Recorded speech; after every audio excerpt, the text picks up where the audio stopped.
दोस्तों नमस्कार। दोस्तों 10 जून 2026 को मिनिस्ट्री ऑफ कम्युनिकेशन ने एक नोटिफिकेशन जारी किया। अब जनरली ये नोटिफिकेशन जो है बहुतों के नज़र में नहीं आया होगा, क्योंकि इसका जो है मोबाइल ऑपरेटर से ज़्यादा कोई लेना देना नहीं है, जबकि मोबाइल ऑपरेटर इसके ऊपर में फोकस थे और वो चाहते थे इसको भी कंट्रोल करे। अब ये जो नोटिफिकेशन का मतलब क्या है और ये नोटिफिकेशन जो है आपके ज़िंदगी में और मेरे ज़िंदगी में किस तरह से इम्पैक्ट कर सकता है, तो ये जो है चीज हम समझेंगे इस वीडियो में। और हम ये भी समझेंगे, अगर आपको याद हो, मैंने एक वीडियो बनाया था इसी टॉपिक के ऊपर में 8 मई 2026 को, जहां पे मैंने ये टेक्नोलॉजीज को बोला जाता है CV2X, मतलब व्हीकल टू एवरीथिंग।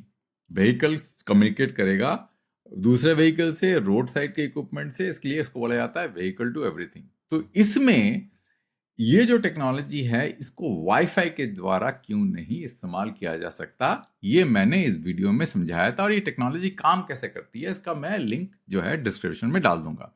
तो दोस्तों आज का वीडियो जो है इस पॉइंट में फोकस रहेगा कि ये जो TRI का, ये जो DOT का जो नोटिफिकेशन आया है, मिनिस्ट्री ऑफ कम्युनिकेशन का नोटिफिकेशन आया है, ये क्या TRI के कंसल्टेशन पेपर को नल एंड वॉइड कर देता है। मतलब ये जो कंसल्टेशन पेपर का पर्पस जो है क्या खत्म हो जाता है इस नोटिफिकेशन के बाद में, क्योंकि इस कंसल्टेशन पेपर के अंदर में एक क्वेश्चन ये भी पूछा गया था कि क्या ये स्पेक्ट्रम जो कि इस नोटिफिकेशन ने डी लाइसेंस कर दिया, कौन सा स्पेक्ट्रम, 5875 से लेकर 5905 30 मेगाहर्ट्ज का स्पेक्ट्रम, इस TRI के कंसल्टेशन में ये क्वेश्चन पूछा गया था, क्या ये ब्लॉक्स ऑफ स्पेक्ट्रम को ऑक्शन करना चाहिए या एक्सक्लूसिव असाइनमेंट करना चाहिए।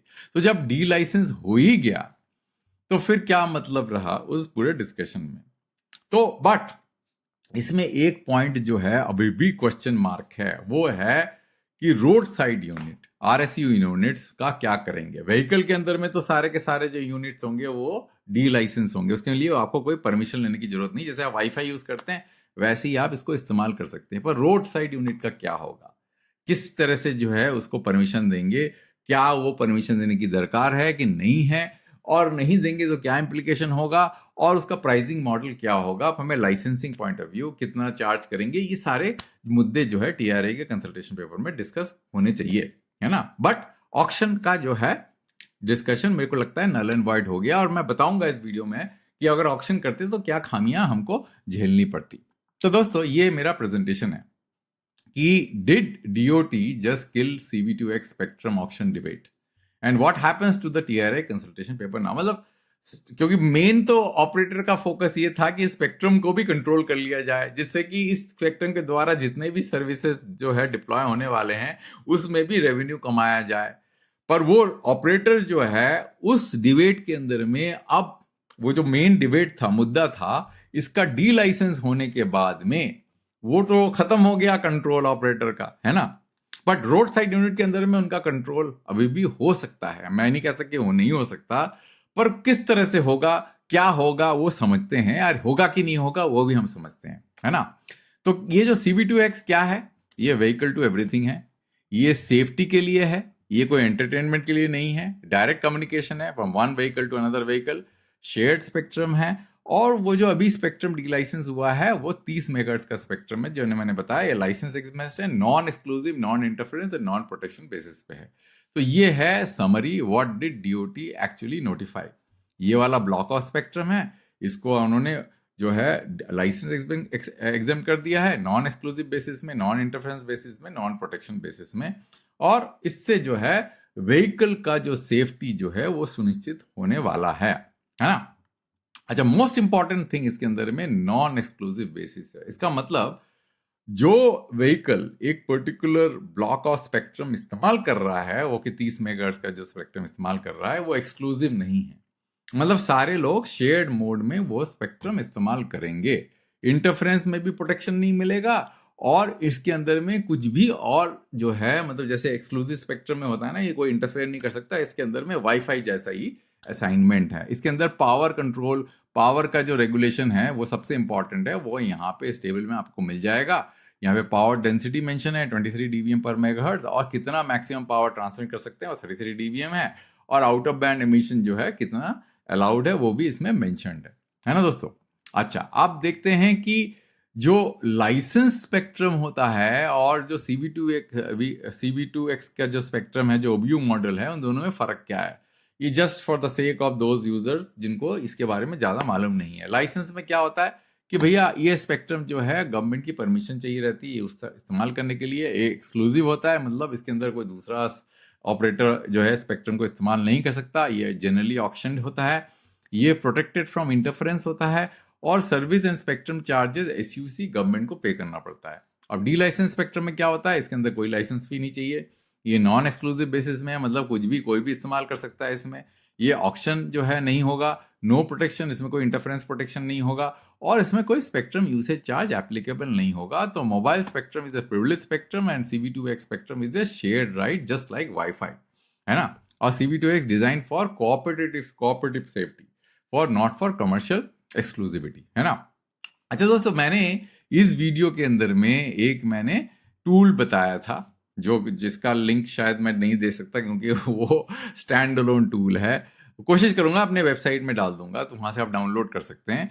तो वो को इस्तेमाल करके, उस लिंक को इस्तेमाल करके मैंने बताया था, उस टूल को इस्तेमाल करके मैंने बताया था कि CV2X काम कैसे करता है और वाईफाई से कैसे डिफरेंट है। तो मोटा मोटा मैं आपको समझा देता हूं। पहला जो है सबसे इंपॉर्टेंट डिफरेंस क्या है कि वाईफाई में कोई सिंक्रोनाइजेशन नहीं होता, जीपीएस, मतलब जैसे वाईफाई राउटर है और आपका कंप्यूटर है, वो जीपीएस से सिंक्रोनाइज नहीं होता क्योंकि वो इंडोर है। वैसे भी जीपीएस घुसेगा नहीं घर के अंदर में, है ना। तो indoor, wifi generally indoor area में इस्तेमाल होता है।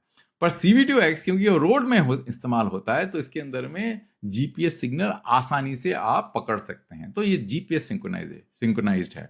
जीपीएस सिंक्रोनाइज होने के कारण क्या होता है कि जो ग्रिड होता है जिसके ऊपर आप कम्युनिकेट करते हैं, उसकी पूरी विजिबिलिटी जो है CV2X सिस्टम को नजर आता है, मतलब it has a birds eye view.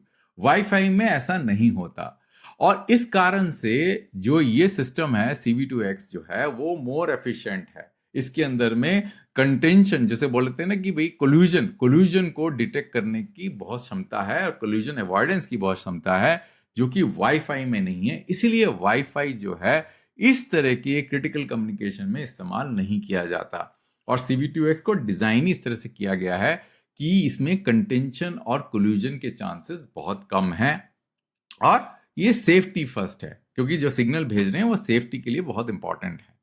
अच्छा, ऑक्शन करेंगे तो क्या होगा, क्योंकि देखिए 30 मेगाहर्ट्ज का स्पेक्ट्रम सब लोग इस्तेमाल कर सकते हैं, क्योंकि सारे व्हीकल जो है एट ए टाइम हर जगह तो इस्तेमाल नहीं करेंगे, ये एक तरह का ग्रुप्स बन जाएंगे। अब उस ग्रुप्स के अंदर में पूरा 30 मेगाहर्ट्ज इस्तेमाल होगा, और ऑक्शन करेंगे तो फिर 5-5 मेगाहर्ट्ज या 10-10 मेगाहर्ट्ज में स्पेक्ट्रम बढ़ जाएगा। तो होगा क्या, कैपेसिटी कम हो जाएगी, और ये जो फ्री स्लॉट्स जो है इसकी जो नंबर, सीमित क्वांटिटी में ये फ्री स्लॉट्स आपको मिलेंगे, तो कोलिजन के चांसेस बढ़ जाएंगे।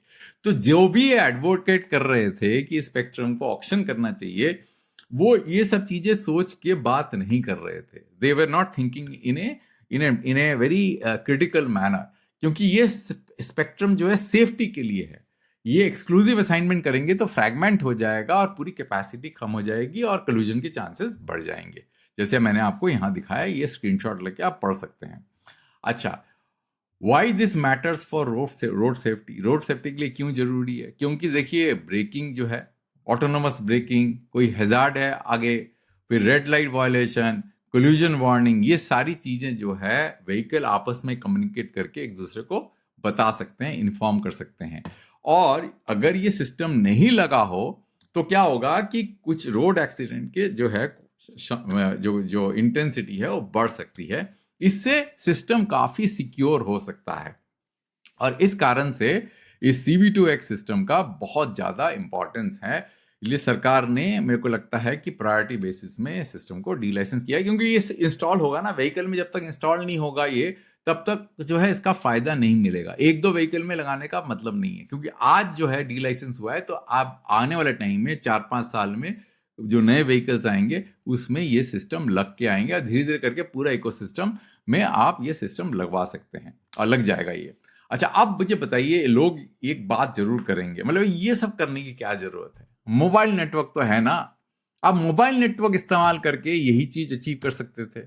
अब दिक्कत क्या है दोस्तों, मोबाइल नेटवर्क इस तरह से काम करेगा। मान लेते हैं कि मोबाइल नेटवर्क को इस्तेमाल करके हम यही चीज जो हम CV2X से करने की कोशिश कर रहे हैं, डी लाइसेंस से, वो हम करने की कोशिश करते। तो होता क्या, ये व्हीकल है, पहले BTS से कम्युनिकेट करता, फिर कोर नेटवर्क में जाता, फिर दूसरे BTS में जाता, फिर व्हीकल में जाता, या सेम BTS भी हो सकता है उस एरिया में।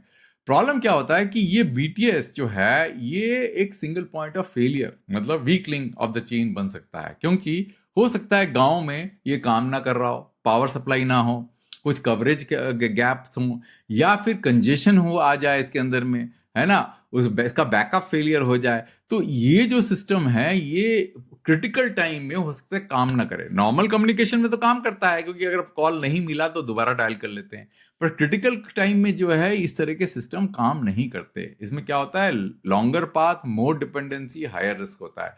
इसलिए डायरेक्ट कम्युनिकेशन की जरूरत है। 100 मीटर दूर है व्हीकल, आपको डायरेक्टली कम्युनिकेट करना पड़ेगा, बीच में कोई भी सिस्टम आना नहीं चाहिए।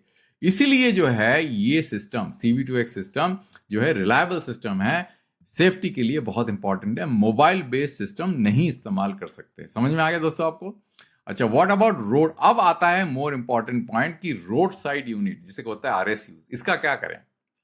अब दोस्तों ये RSU यूनिट्स भी वही स्पेक्ट्रम जो मैंने आपको बताया ना, 30 मेगाहर्ट्ज का स्पेक्ट्रम, उसी में काम करेगा। अब क्योंकि ये RSU उसी स्पेक्ट्रम में काम करेगा, क्योंकि इसके लिए एक्सक्लूसिव स्पेक्ट्रम तो नहीं दे सकते। इसका मतलब RSU का स्पेक्ट्रम का ऑक्शनिंग का डिबेट भी खत्म हो गया। क्योंकि देखिए, अगर RSU अलग स्पेक्ट्रम में होगा तो व्हीकल से कैसे काम कनेक्ट करेगा, because vehicle is working on this block of spectrum 30 megahertz. RSU कोई अलग स्पेक्ट्रम में तो काम नहीं कर सकता, नहीं तो क्या होगा कि ये जो RSU है इस व्हीकल से बात ही नहीं कर पाएगा, है ना।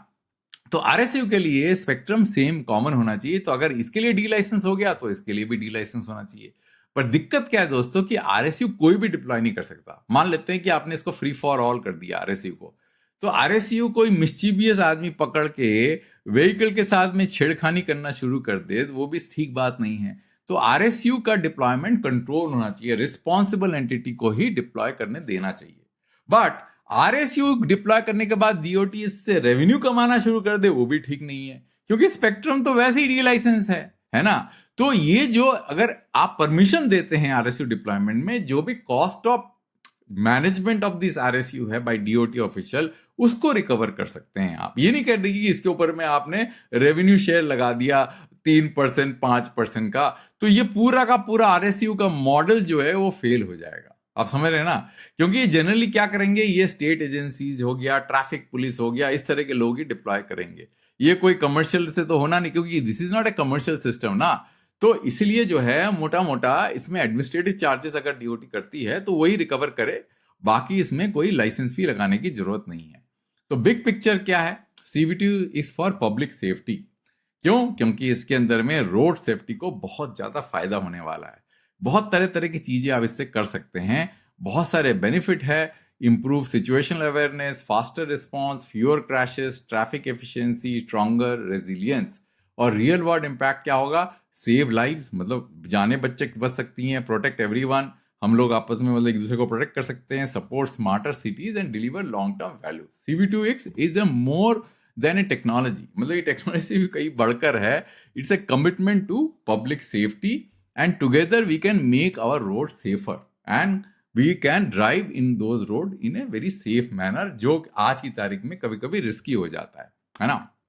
तो from awareness to action, how CV2X works, this is the last slide, summary slide। कैसे काम करता है, ये सेंस करता है, व्हीकल्स आपस में सेंस करते हैं, शेयर करते हैं इंफॉर्मेशन, आपस में समझते हैं एक दूसरे को, और फिर एक्ट करते हैं। जो भी एक्ट, ब्रेक लगाना हुआ या कुछ और तरह के एक्शंस की जरूरत है वो हम कर सकते हैं।